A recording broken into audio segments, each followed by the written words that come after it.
that when this festival meets, a special attention is paid to translations. Maybe a special session, maybe a special award or whatever, but the importance of translations is highlighted. And the second point that I made was the importance of poetry recitation. You may have gathered that from my Hindi speech. Prose is written to be read. Poetry is written to be heard.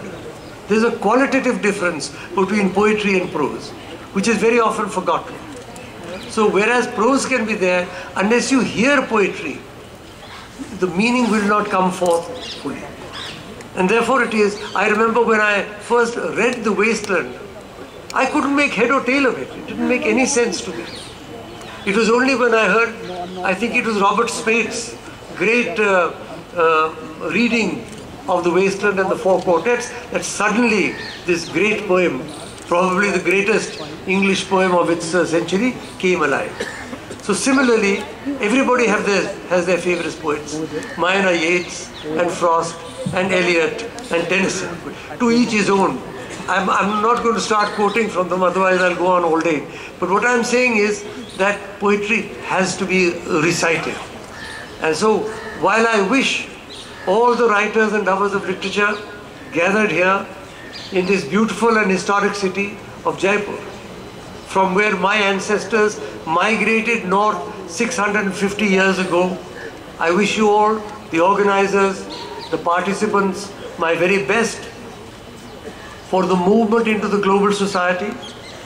We live in an age of great turmoil and transition, when the old is disappearing and the new is struggling to be born, and we find ourselves precariously poised between a disappearing past and an indeterminate future. At a time like this, there is a great churning of consciousness, and with all its dangers, that churning gives us a new impetus for creative literature. So may the Shabda Brahma, the divine word, be with you.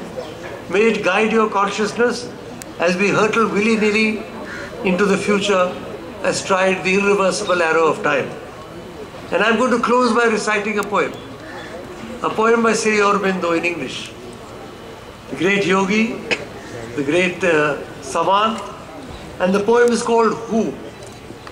In the blue of the sky and the green of the forests, whose is the hand that has painted the globe? When the winds were asleep in the womb of the ether, who was it roused them and bade them to blow?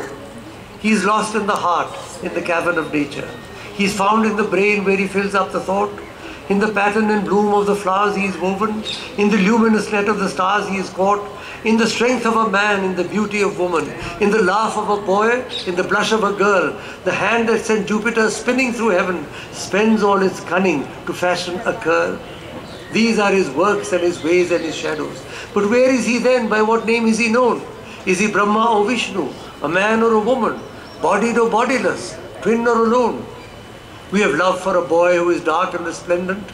A woman is lord of us, naked and fierce. We have seen him amuse on the snows of the mountain. We have watched him at work in the heart of the spheres. We will tell the whole world of his ways and his cunning. He has rapture of torture and passionate pain. He delights in our sorrow and drives us to weeping, then lures with his joy and his beauty again. All music is only the sound of his laughter. All beauty, the smile of his passionate bliss. Our lives are his heartbeats. Our rapture, the bridal of Radha and Krishna. Our love is their kiss.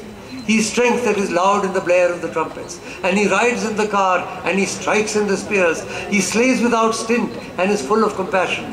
He works for the world in its ultimate years. In the sweep of the worlds, in the surge of the ages, ineffable, mighty, majestic and pure, beyond the last pinnacle seized by the thinker, he is throned in his seats that forever endure. The master of man and his infinite lover, he is close to our hearts, had we vision to see. We are blind with our pride and the pomp of our passions. We are bound in our thoughts when we hold ourselves free.